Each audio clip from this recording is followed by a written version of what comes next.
Oke, selamat siang Flora. Ya, selamat siang Bu. Oke, baik. Terima kasih untuk kesempatannya telah hadir di tempat ini, dan sebentar Ibu akan memberikan bimbingan kepada Flora. Flora datang ke sini kan dikarenakan adanya masalah, makanya datang ke sini. Pada kesempatan ini nanti Ibu akan memberikan bimbingan yang bersifat individu. Maksud dari bimbingan individu ini adalah karena hanya terdiri dari seorang konselor dan klien. Berarti di sini adalah hanya saya dan Anda sebagai konselor. Oke, baik. Terima kasih. Gimana kabarnya Flora? Puji Tuhan, kabar baik Bu. Oke, puji Tuhan.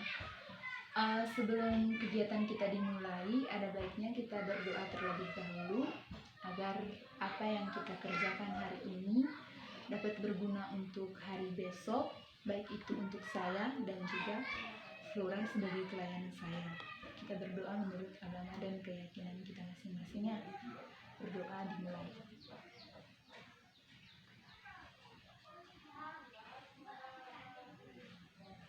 Selesai. Oke, baik. Dalam proses pemberian bantuan bimbingan, di sini terdapat berbagai asas-asas dalam bimbingan, asas-asas dalam proses pemberian bimbingan dan layanan. Maksud di dalam beberapa asas yang terdapat dalam bimbingan, diantaranya yang pertama adalah asas kerahasiaan. Kenapa di sini adanya asas kerahasiaan? Maksudnya di sini adalah asas kerahasiaan itu adalah maksudnya ketika seorang klien memberitahukan masalah yang terjadi pada dirinya, memberitahukan kepada seorang konselor tidak berhak menceritakan kepada siapapun tentang apa yang sedang dihadapi oleh kliennya. Dan apapun yang sedang dibicarakan, misalnya sebentar kita akan berbicara hal apapun saja yang kita bicarakan dalam ruangan ini, saya ataupun Anda sebagai klien tidak boleh menceritakan hal itu kepada orang lain, kepada siapapun. Yang kedua adalah asas kesukarelaan. Maksud dari asas kesukarelaan ini adalah saudara sebagai klien datang ke sini untuk menyampaikan masalah yang sedang saudara lakukan tidak karena ada unsur keterpaksaan dari orang lain, melainkan adanya kemauan dari dalam diri sendiri untuk menceritakan masalah dengan bertujuan agar Anda sebagai seorang klien mendapatkan bantuan berupa saran ataupun solusi dari saya untuk menyelesaikan masalah yang sedang saudara lakukan.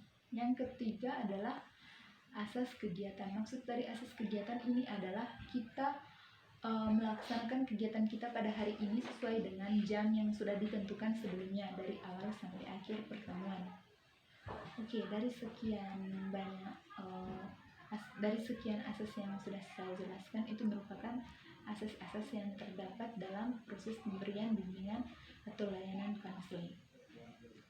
Oke, berkaitan dengan asas-asasnya sudah saya sampaikan.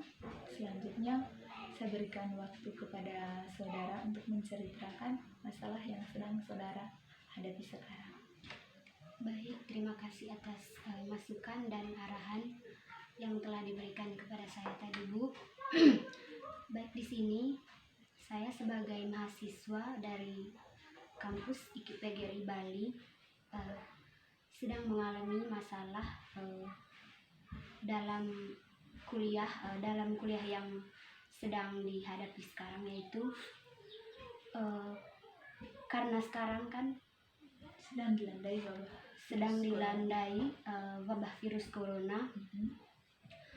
Tentunya segala sesuatu kita kerjakan dari rumah.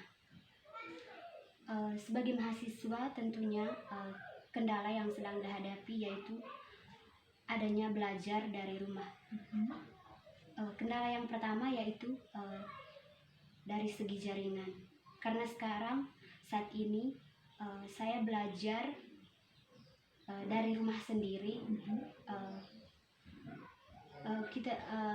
Seperti yang saya rasakan saat ini, yaitu jaringan di sini sangatlah tidak bagus. Yang kedua yaitu dengan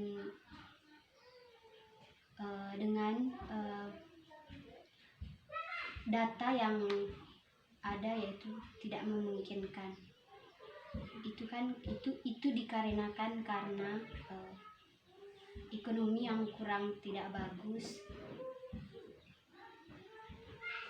Yang kedua tadi yaitu data internet. Ya, itulah kendala yang saya hadapi saat ini, Bu. Oke, kendalanya yang pertama tadi itu jaringan. Anda adalah seorang mahasiswa di kampus IKIP-GRI Bali di Kota Denpasar ya. Kalau didengar sekarang itu Kota Denpasar termasuk daerah penyebaran virus corona. Keluhan yang pertama tadi itu jaringan, terus yang kedua adalah kuota internet. Oke.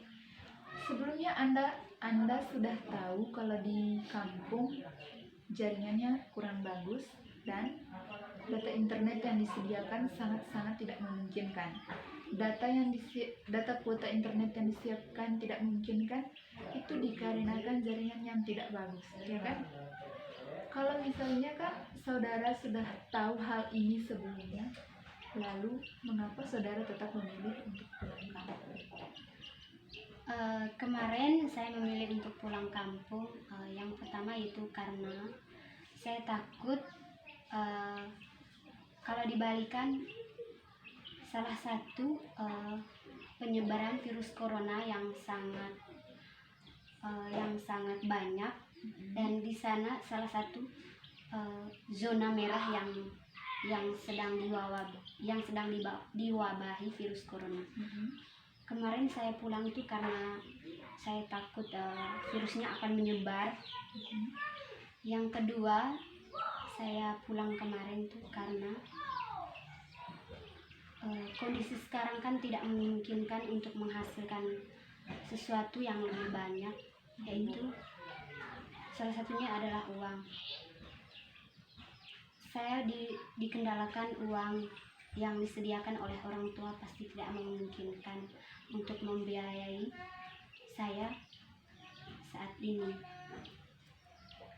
Ya, karena kondisi sekarang kan tidak memungkinkan juga untuk bekerja, jadi hasil yang diperoleh itu sangatlah terbatas. Jadi itu alasan saya kemarin saya pulang di kampung halaman sendiri. Oke. Izinkan Ibu untuk menyimpulkan masalah yang sedang saudara hadapi ya. Oke, dari awal saudara menceritakan bahwa di kampung jaringannya sangat-sangat tidak mendukung dalam proses perkuliahan online. Oke, dari awal tadi intinya di sini adalah masalah yang sedang saudara hadapi adalah yang pertama itu saudara pulang kampung dikarenakan oleh terjadinya penyebaran virus corona, dan Bali merupakan salah satu daerah penyebaran virus corona. Sampainya di kampung, saudara kan seorang mahasiswa, terus proses perkuliahan masih berlangsung secara online. Di kampung jaringannya nggak bagus, apalagi penyediaan kuota internetnya tidak mendukung, ya sangat terbatas. Penyediaan kuota internet yang sangat terbatas itu dikarenakan jaringannya yang tidak mendukung. Ketika misalnya jaringannya sangat-sangat mendukung, berarti penyediaan kuotanya juga seperti itu, sangat-sangat mendukung. Mungkin ada lagi atau bagaimana? Itu saja, Bu. Oke, baik. Solusi dari Ibu dalam hal ini adalah masalah yang sedang dihadapi oleh saudara. Solusinya dari saya untuk Anda seputar cocok ya. Solusinya adalah yang pertama, ketika misalnya Anda sudah tahu bahwa penggunaan jaringan yang sedang digunakan di kampung ini adalah, misalnya kan di kampung sekarang ini lebih dominan ke jaringan IM3 atau Indosat. Terus di dalam handphone yang saudara gunakan terdapat disediakan dua kartu SIM, dua kartu SIM di dalamnya. Kan bisa digunakan satunya Telkomsel, satunya Indosat. saran dari ibu, ada baiknya saudara menyesuaikan kartu SIM yang ada dalam handphone saudara untuk menyesuaikan dengan jaringan yang ada sekarang. Karena itu sangat-sangat mendukung saudara untuk tetap melaksanakan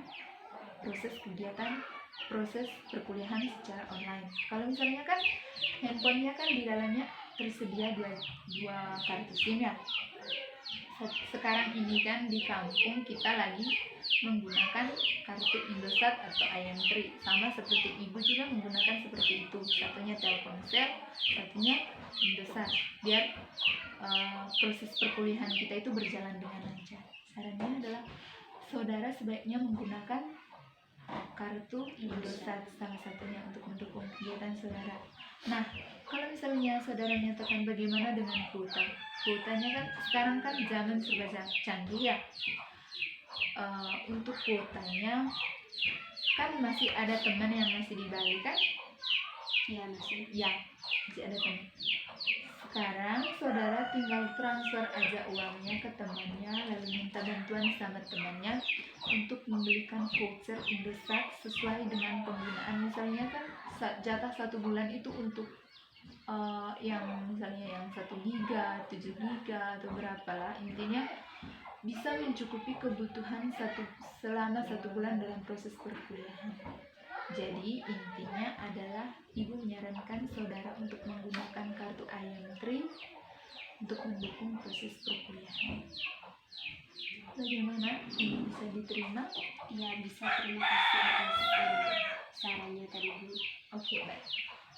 Berhubungan dengan waktu yang kita gunakan sesuai dengan waktu yang sudah ibu berikan sebelumnya, dan berhubungan semuanya sudah selesai, masalahnya sudah tidak ada lagi dan ibu sudah memberikan solusinya. Semoga apa yang ibu berikan hari ini dapat berguna dan semoga proses perkuliahannya terus berjalan dengan lancar dan diberikan kesehatan ya. Oke, baik, sekian saja untuk hari ini. Terima kasih.